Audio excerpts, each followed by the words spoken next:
Now, our final guest speaker for our conference is Michael Maibach. He's from Illinois. He's been extremely active in politics, but he is here on behalf of what's called Save Our States. And that refers to the protection of the Electoral College, which is under attack by a surprising movement for the national popular vote. That is a movement that in effect would destroy the Electoral College concept and essentially transfer the ability to elect the president to just the urban metropolitan centers of America and really strip each state, of its rightful constitutional role in the Electoral College. Our Constitution provides for 2 senators for each state. The same had applied in the creation of the Electoral College, by the Founding Fathers. And so now, I thought it extremely important for you to hear from, I think, one of our national experts on the Electoral College and saving the Electoral College. And I would say in this regard as well, this guy's really a smart guy. He's got more masters than you can shake a stick at.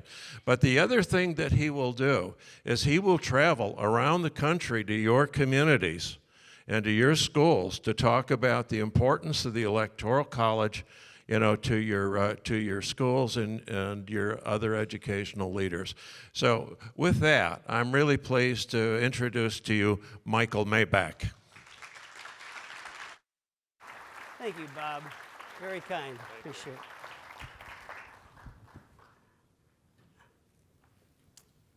Good afternoon. So I admire the fact that you're all here on a Saturday because you care about our country so much. About 3 years ago, I started giving these talks, and one of the first talks I gave was in my hometown of Peoria, Illinois, and it's the home of Bradley University. So you have all those smart students there. And at the end of my talk, a young lady got up and she said, "You know why I don't like the founders? It's because they didn't give women the right to vote." And all the students nodded their head, "Yes, isn't that terrible?" And so I said, "Now, Susan, in 1787, when they were writing the Constitution, women were voting in precisely which countries? I'll wait for your answer." And she said, "I don't know." And I said, "Well, how about, where were men voting in 1787?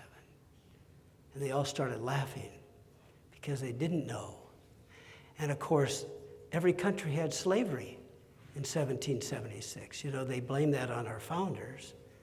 It's in the Old Testament. The Romans had slavery, etc.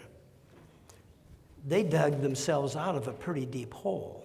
So we're going to talk about just one of their inventions, but by talking about the Electoral College, we get to talk about the whole design of the Constitution in 30 minutes. How about that? Some people say the Electoral College is undemocratic. We ought to save our democracy. When people say that, I say, well, how about instead we save our republic?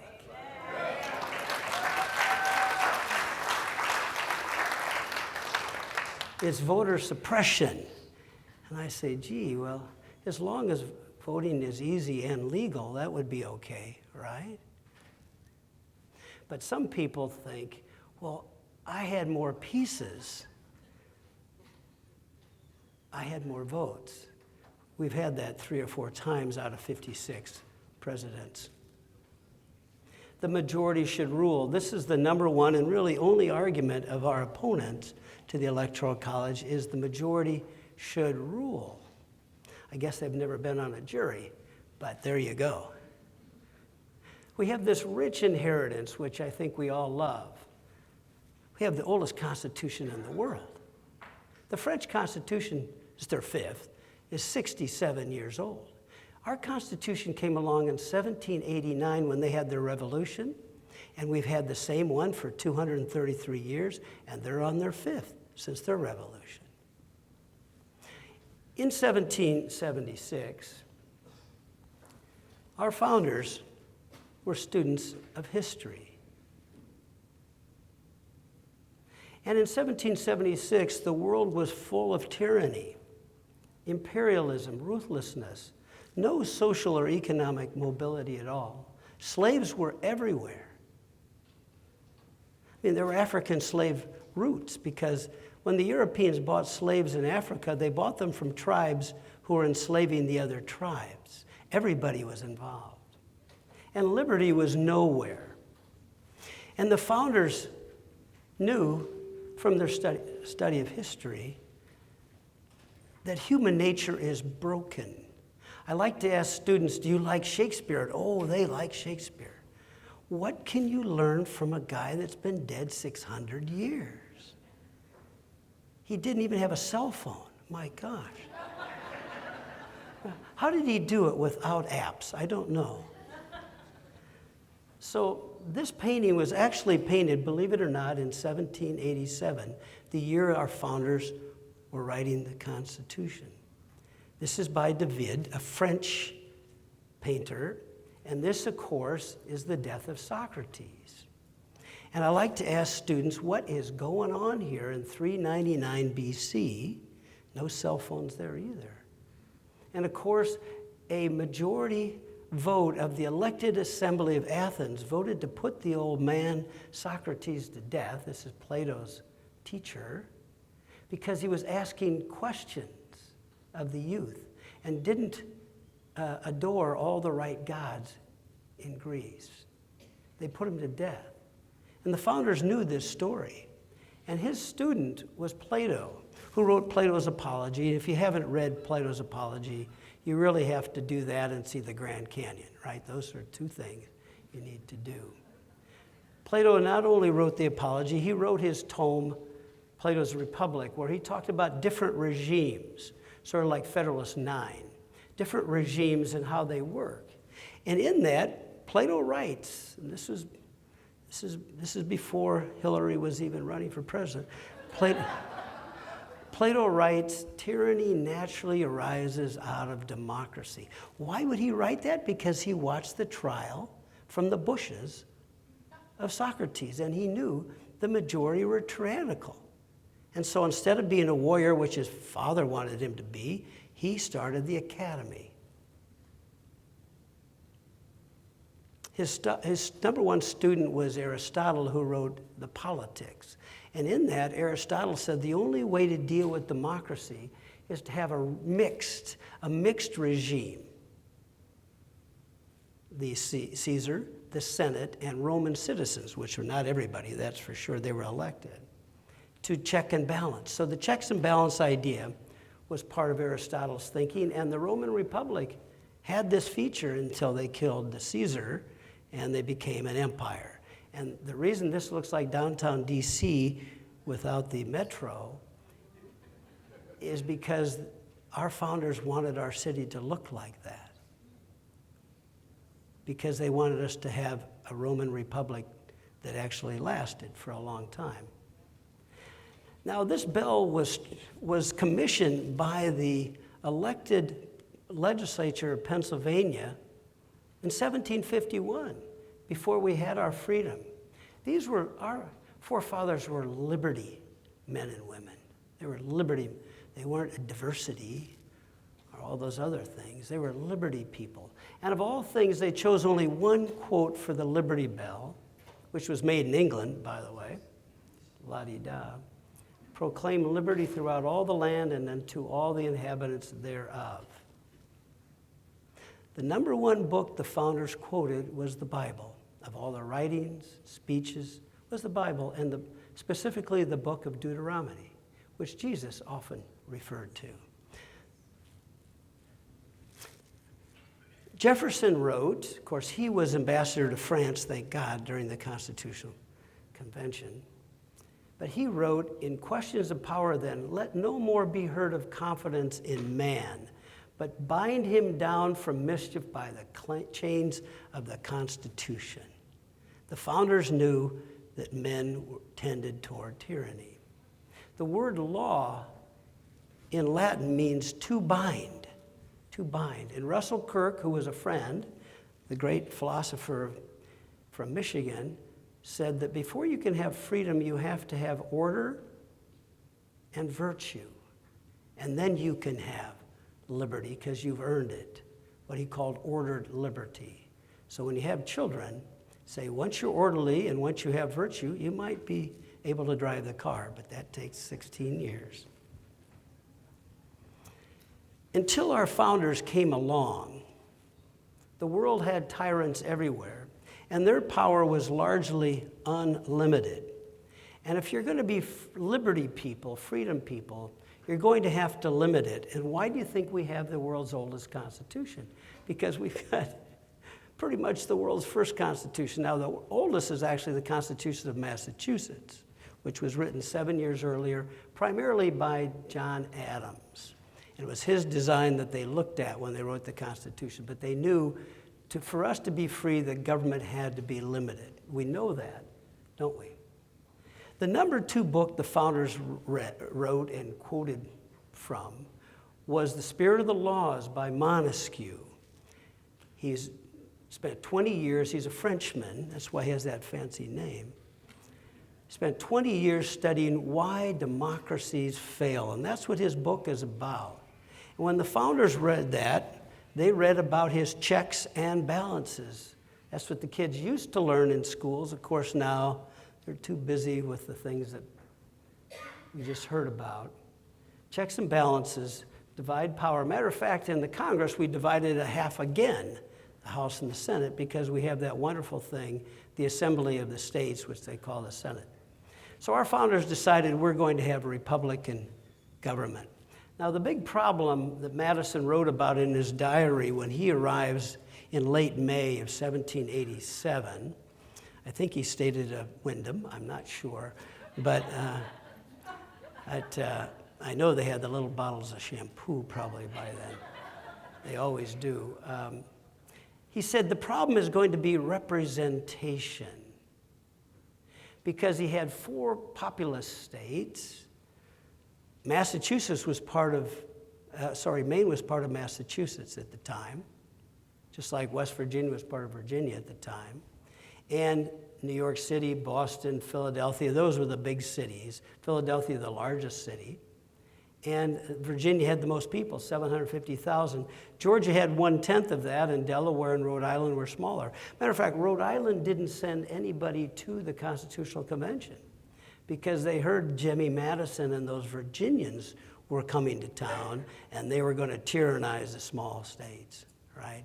Washington and George Mason, all those people. So the Virginia plan was Madison's plan, and it lost. It wasn't adopted. Now here's a guy who stayed with this after his plan was voted down because he wanted a new constitution. We should admire him just for the fact that he stayed with the Constitution even after they didn't adopt his. Now, William Patterson of New Jersey proposed something that looked a lot like the Articles of Confederation, where every state got 1 vote, just like under the Articles, because they were equality-minded when it came to the large versus small. But the great compromise happened, and this fellow here in the red is Roger Sherman from Connecticut. And Madison's there asking him for the answers on the test. And the compromise was that the people are represented by population in the House, but in the Senate, every state gets 2 votes. And we'll talk in a minute about how important that is in our republic.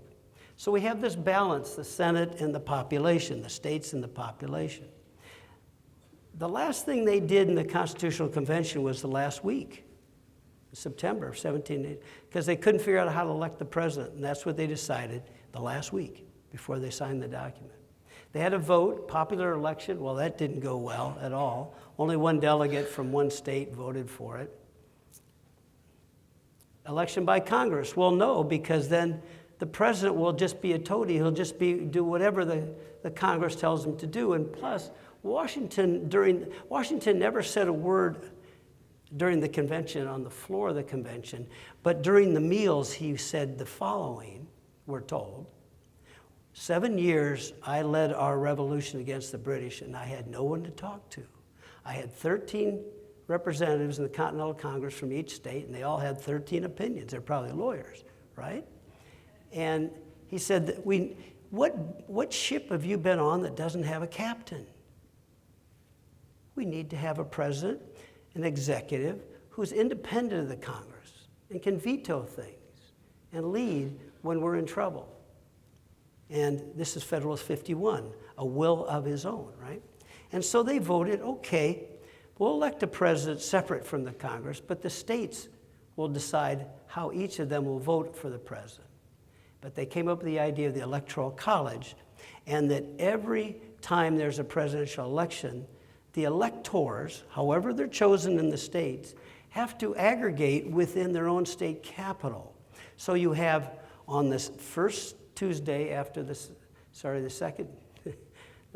first Tuesday after the second Monday in December, we have all the electors gather in state capitals, disaggregated. And what Hamilton said was, if it's not perfect, it's at least excellent, because no foreign power can create a cabal. They can't get all the electors in one room and bribe them or whatever else, give them chocolate or something, who knows.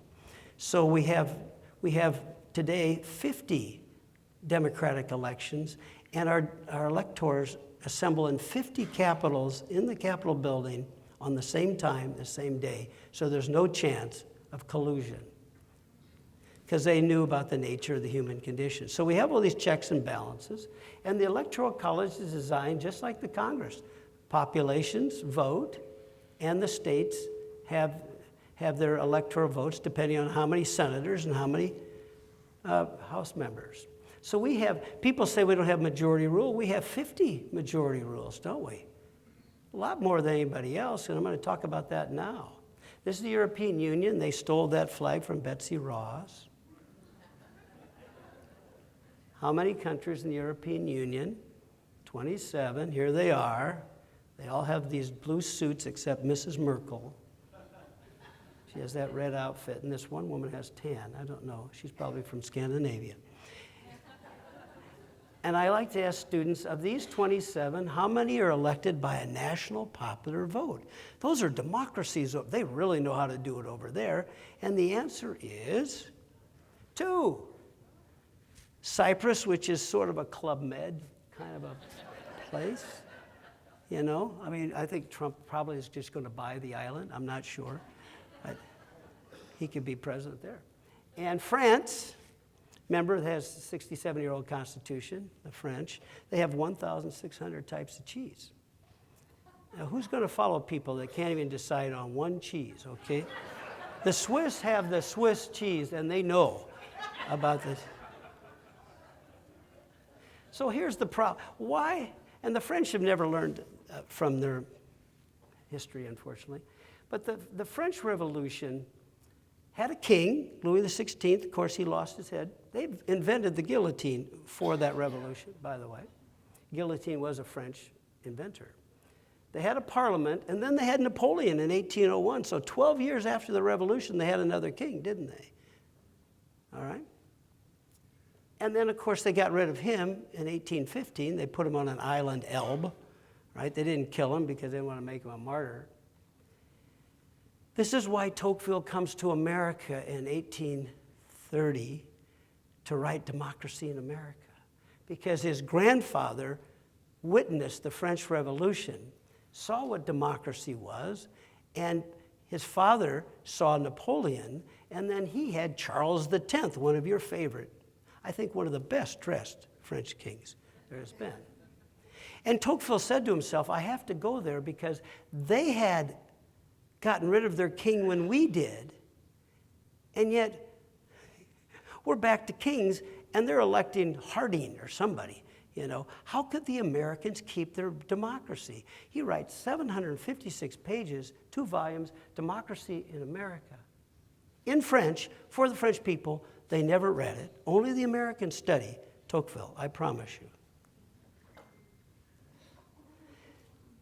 The other thing that happened was there was a potato famine. You know, we have a baby formula famine right now, right?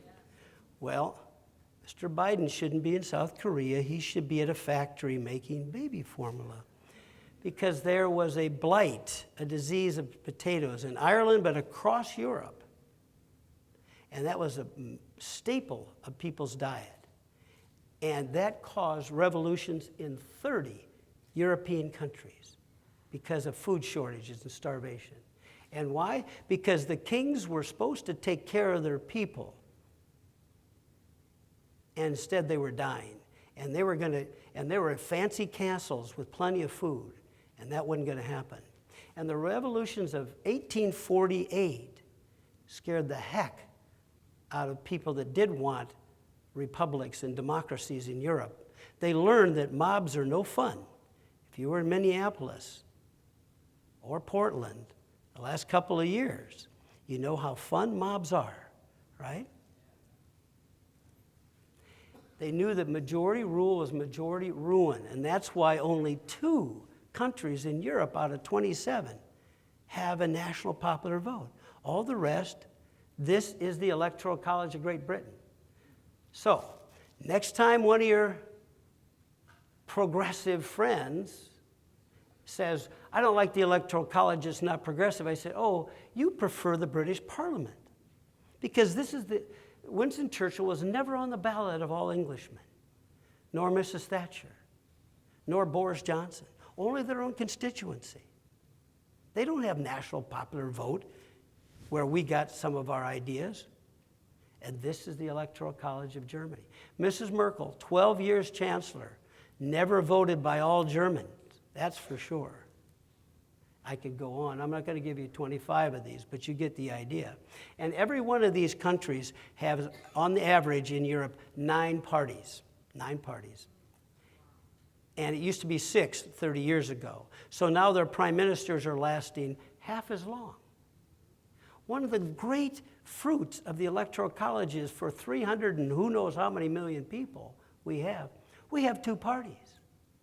Ross Perot got 20% of the vote, and so did Eugene Debs. They didn't get 1 electoral vote. So the message is, you want to be the leader of the United States? Get on one of the 2 teams. And just think, if we had 12 parties, we would have a Speaker House for about 3 weeks, and that would be about it. Now, this is the Canadian Electoral College. They have a leaf on their flag. I don't understand that. This man is not a liberty man. He was elected in 2019 as prime minister. His party, there's 6 parties in Canada, 6, which is 3 times as many as we have. He got 31% of the vote in 2019, and in 2021, 33%. So when people say, well, gee, Donald Trump didn't get more votes than Mrs. Clinton, say, how do you feel about Trudeau? Oh, he's so well dressed. I really like him, and his father had this red thing in his pocket or something. They say, yeah, and he got 31% of the vote. And he's prime minister, tyrannizing truckers. You know, by the way, a good prime minister would have actually walked among the truckers and listened to them.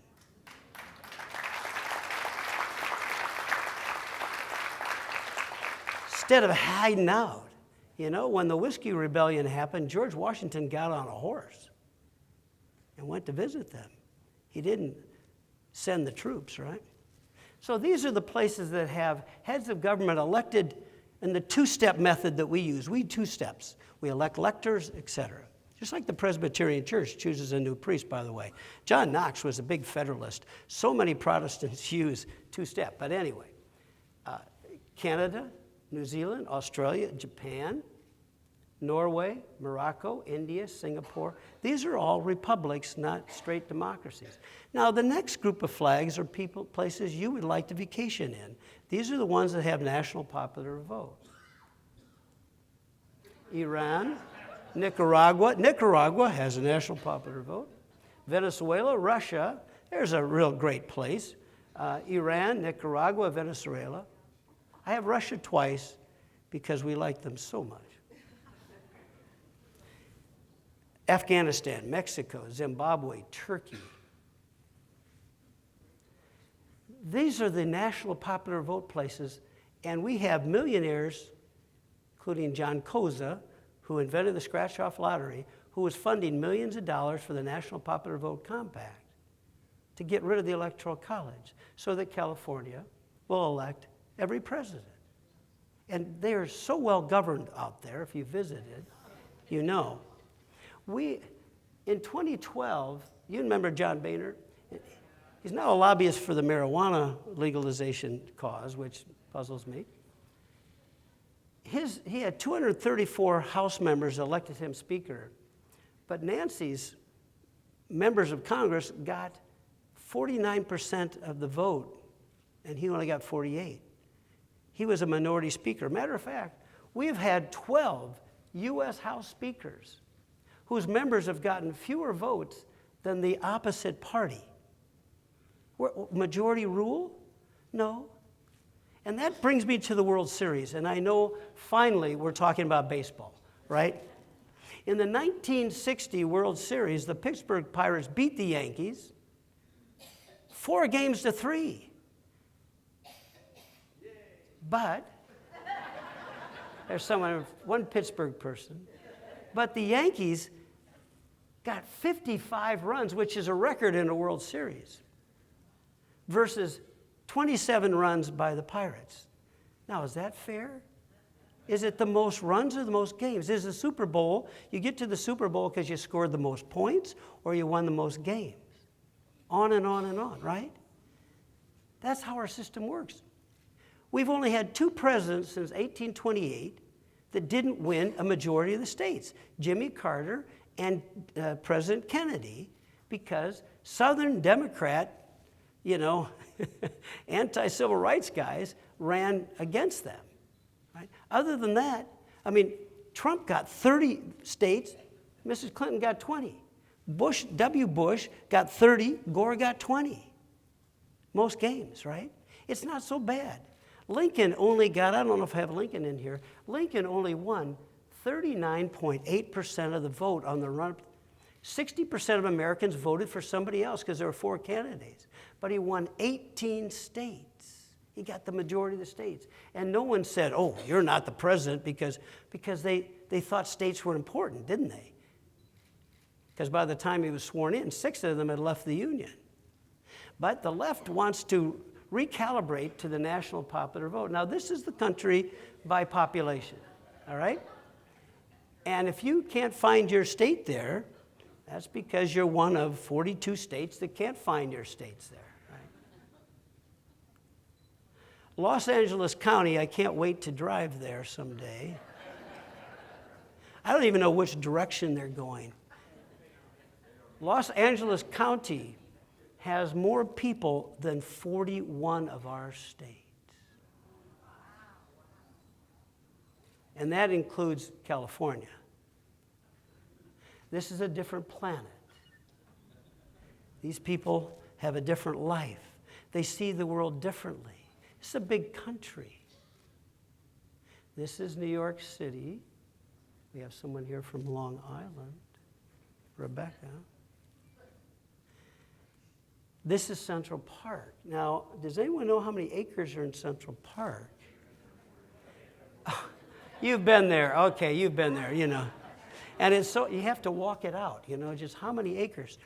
So the U.S. Department of Agriculture, and our government knows just about everything, tells us that it takes 5 acres to feed one person for a year. And so the question is, how many people would Central Park feed if it was farmed? It is not farmed, by the way. There are no crops there. 168 people. So who feeds the other 9 million? Oh, these people do. Oh, why do you think we have the Iowa caucuses to begin our presidential selection? Does it start to make sense? Because if you start with New York and Los Angeles, these people will be serfs.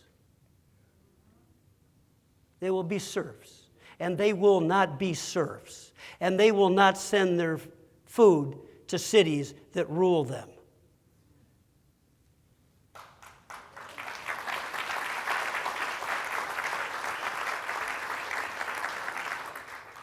Our second primary, don't you love this guy? This is some farmer. He's probably had 3 breakfasts already with all the presidential candidates. Why do we go to New Hampshire next? You got small towns, retail politics, small farms, and people with this independent, they started the country. Do you know when Jefferson signed the Louisiana Purchase, there were meetings in New England about leaving the United States because they felt so small and insignificant. It's true that they thought, this country's getting so big, no one will ever pay attention to us in these little states because they're going to be big states like Texas, right? Someday in California. That's why we go there. And do you know that 2 weeks ago, the National Democratic Party announced they want to move their presidential primary out of Iowa to a more diverse state? That's their mindset. They have no interest in people that actually feed them. It takes all those acres to feed them, and that's why they have very few people, because they have to feed people. God has a plan, right? And it is people, a few people feed everybody. It's less than 2% of the people feed 3. And we go to the grocery store, but now we're seeing shortages, aren't we? And now we're saying, my gosh, maybe they're not serfs. Maybe they feed us every day. We just had food every day, and I didn't see any farmers bring it in here. Right? Okay. So let's end up with the nation of states. People say, well, why should we have the Electoral College, and why shouldn't we just have a national popular vote? Delegates from 13 states wrote and signed the Declaration of Independence. Delegates from 12 states and 13 ratification conventions ratified, state by state, the Constitution. We are a nation of states because these states created this nation. This nation did not create those states, right?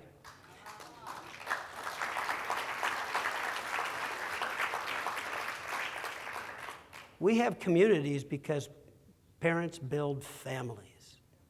If you don't have families like our states, you don't have communities. If we don't have states, we don't have a country. I like to call the U.S. Senate the Assembly of States because that's what it is. And look what the founders did to empower them. Everybody gets confirmed in the Senate. The Supreme Court justices, the judges, the ambassadors, the cabinet members, the states, everybody gets 2 votes. All the Rhode Island and California, 1 million versus 40 million, they get 2 votes for all those things. And in impeachment, the House can indict, but the states decide. And guess what? Mrs. Pelosi's House twice impeached this man, I guess for stuff they already planted in the news, right? Now we're learning. But the states said, you know what? We elected him. And your evidence is full of holes, right? The founders knew that even in the House of Representatives, we'd have tyranny. But the states are the saucer that cools the cup, right? They also ratify all the treaties. Why do you think when Barack Obama wrote his agreement with Iran, he didn't bring it to the U.S. Senate? Well, 67 senators of both parties said, we're not going to ratify anything with Iran. That's why he didn't do it, right? If that's for me, I'm in the middle of a speech here. So the Electoral College is 50 elections. And finally, Milton Friedman, I got to know him when I was a younger man. He was the height God intended, as it turned out. Milton Friedman said that people in America get to vote with their feet because we have these 50 state governments. Because we have checks and balances in every state capital. Isn't that great? Matter of fact, you can't become a state without guaranteeing by our Constitution a Republican form of government. And by that, our founders meant checks and balances. That's the Republican form of government. That's why everybody has that. Well, we had 7 congressional seats change. California lost 1. New York, Illinois, you see the ones in the orange. Texas got 2, all those Californians moving to Texas. And Florida and North Carolina, some others got. So we redistrict through census of how many votes you get. So finally, we started out 13 states, Betsy Ross's flag here, 55 delegates, 39 signed on. The ones that didn't, because they were worried that there was no Bill of Rights, so Jimmy Madison, of course, privately promises, we'll get a Bill of Rights once I get into Congress, which he did. By 1791, we had the Bill of Rights, right? 50 states today, oldest constitution in the world, indispensable Electoral College, and I'm from Illinois, I love him. Don't interfere with anything in the Constitution. That must be maintained, for it is the only safeguard of our liberties. Thank you.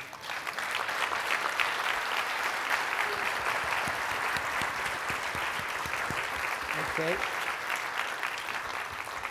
We have time for only the easy questions. My favorite color would be a good question. Are there any questions? Ice cream flavor.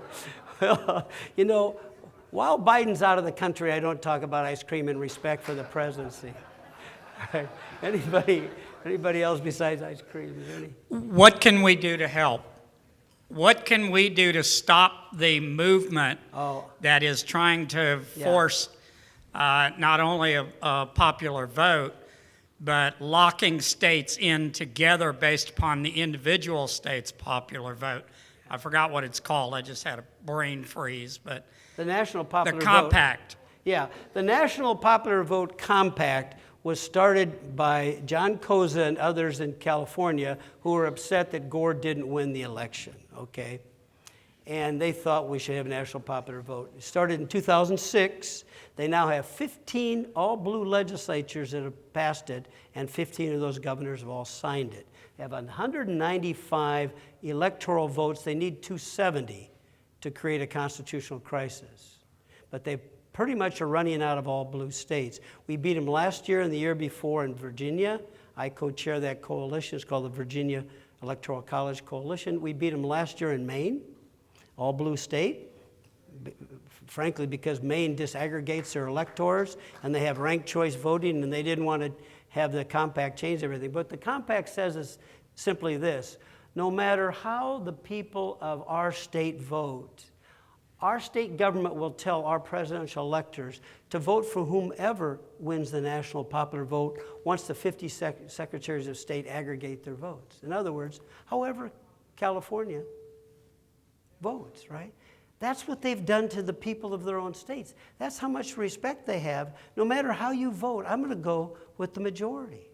So what can we do? You're a man of action. Number one, I can tell you the 9 targeted states they're working in, all right, to try to get this passed. Virginia, although we have a great governor now, he's against it.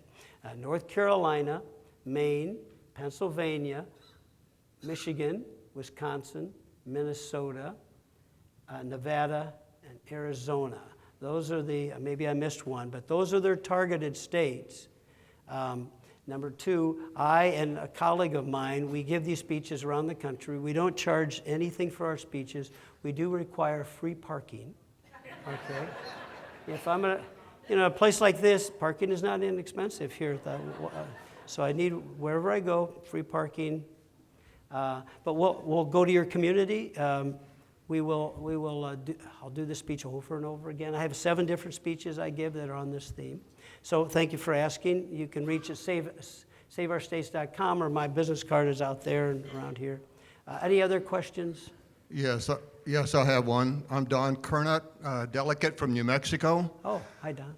I'm curious, in New Mexico we have 32 counties. Our governor's always elected by popular vote, but those popular votes come from 2 counties. And so did the states ever consider electoral colleges to elect their own governors? That's a great question. No, they haven't, but before Baker versus Carr, I don't know if you know that decision, it was what, 1963, I think. Baker versus Carr was the one man, one vote. Before that, I grew up in Illinois. It used to be in Illinois that we had 1 state senator per county, no matter if it was a bunch of farmers or it was Chicago or whatever. And Illinois used to be a 2-party state because of that, you know. And once you go to one one man, one vote, the Baker versus Carr, then you do get the Chicago effect, I call it, which is everything is decided. In Illinois, for example, when Mrs. Clinton ran against Mr. Trump, there's 102 counties in my home state of Illinois, 102 counties. Mrs. Clinton won 12 counties and Trump won 90, and she won the state. Because they don't have electoral college system in Illinois. But you see what it's like when you have that, when you don't have the balance somehow. So now Chicago is pretty much, they rule the state and they've ruined the state. It used to be a two-party state. We had Everett Dirksen. When I was in grade school, I shook Everett Dirksen's hand. And now they don't have any Republicans anymore, pretty much, at state level because that system really feeds on itself. Good question. We don't have that. There is, two states, Nebraska and Maine, disaggregate their presidential electors. That's so people will visit, because a lot of people don't visit Maine or maybe Nebraska, I don't know. If we had disaggregated all our electors by congressional districts in 2012, Romney would have defeated Obama if you do the math that way. So states can, and we don't oppose this, disaggregate their electors by congressional districts. It balances out. If Illinois did that, we'd have probably a different result sometimes on the presidency. But it's a good question. But states can do that. States can decide to elect. We have 4 states that you don't elect the attorney general. They're appointed by the legislature or by a commission. Yeah. So we have, there's only a unicameral legislature in Nebraska, et cetera. So our states can do things like you suggest, but I don't think it's ever been entertained. It's a good question. Anything else? Okay. Well, you've been very kind. Thank you very much. Thank you. Thank you. Okay.